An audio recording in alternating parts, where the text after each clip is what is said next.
할렐루야. 오늘도 하나님의 말씀이 저 여러분에게 하나님의 하나님 되심으로 더욱 확정되어지시길 주님의 이름으로 축원합니다. 출애굽기 1장 8절에서 9절 죄인의 암과 하나님의 알에 대해서 말씀을 묵상해 보겠습니다. 하나님은 인류와 인간을 창조하신 분입니다. 그리고 그 인간에게 복 주시며 그 인간과 함께 하시는 분입니다. 하나님이 이스라엘만 도우시고 하나님이 이스라엘만 사랑하신다면 하나님은 온 인류의 하나님이 아니라 유대인의 하나님일 뿐입니다. 성경은 하나님께서 죄인된 모든 인간에게 역사를 통하여 하나님을 알게 하려 한다는 것을 반드시 명심하셔야 합니다. 하나님은 이스라엘은 도우시고 애굽은 저주하는 게 아니라 이스라엘인이든 애굽인이든 모든 사람 죄인들에게, 즉 죄에 붙잡혀 속박받는 자들에게, 죄의 원리에 매여 있는 자들에게 죄 말고 하나님, 죄의 원리 말고 하나님의 원리, 죄의 생각 말고 하나님의 심정, 죄의 가치 말고 하나님의 가치를 알리려고 하시는 것입니다. 출애굽기 1장 8절에서 9절 그때 요셉을 모르는 새 왕이 일어나서 이집트를 다스리는데 그가 그의 백성들에게 말하기를 보라, 이스라엘 자손의 백성이 우리보다 더 많고 더 강하도다입니다. 애굽의 새 왕이 등장하고 그 왕은 요셉을 모른다고 합니다. 요셉을 모른다, 이 표현이 요셉이 누구인지, 요셉이 어떤 일을 했는지를 모른다는 것을 의미하지 않습니다.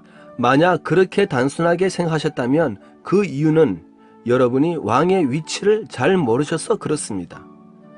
누가 어떻게 왕이 되며 무엇을 어떻게 얼마나 준비하는지, 그리고 정작 왕이 되어 무엇을 어떻게 얼마나 배우는지를 모르셔서 그렇습니다.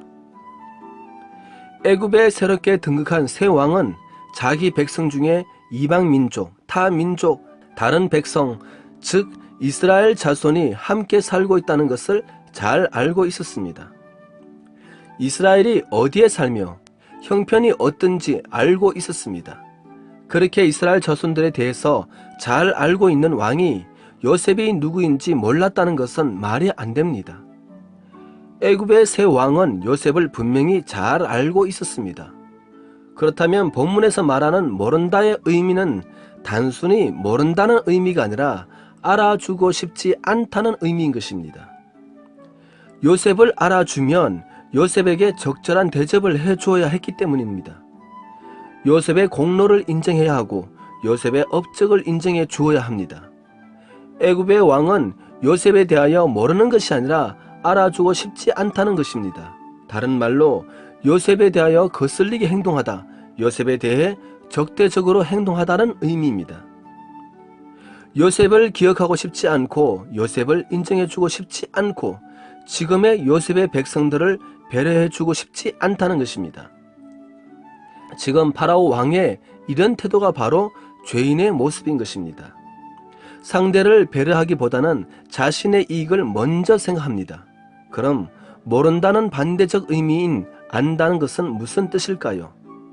안다라는 의미를 가장 잘 표현하는 구절이 출애굽기 2장 25절입니다. 하나님께서 이스라엘 자손들을 굽어 보셨으며 하나님께서 그들에게 관심을 가지셨더라입니다. 관심을 가지셨더라라는 표현의 히브리어의 뜻이 안다입니다. 하나님이 그들을 아셨다는 뜻입니다. 아시니까 관심을 가지셨고, 하나님이 아시니 돌보시고, 하나님이 아시니 배려하시고, 하나님이 아시니 지켜주시고, 하나님이 아시니 후원하고, 하나님이 아시니 그들과 동행하고, 하나님이 아시니 이제 구원하겠다는 것입니다.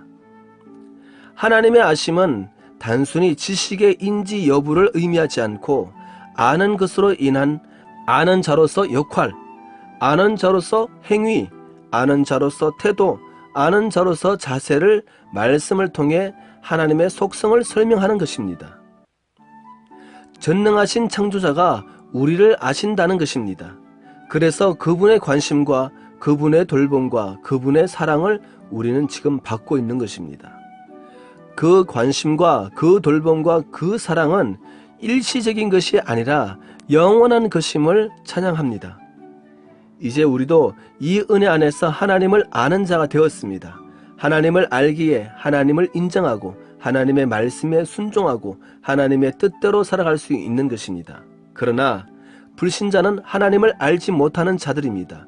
하나님을 모르기에 하나님을 거스르고 하나님을 부인하고 하나님을 모르기에 하나님께 적대적이고 하나님께 반항하는 것입니다.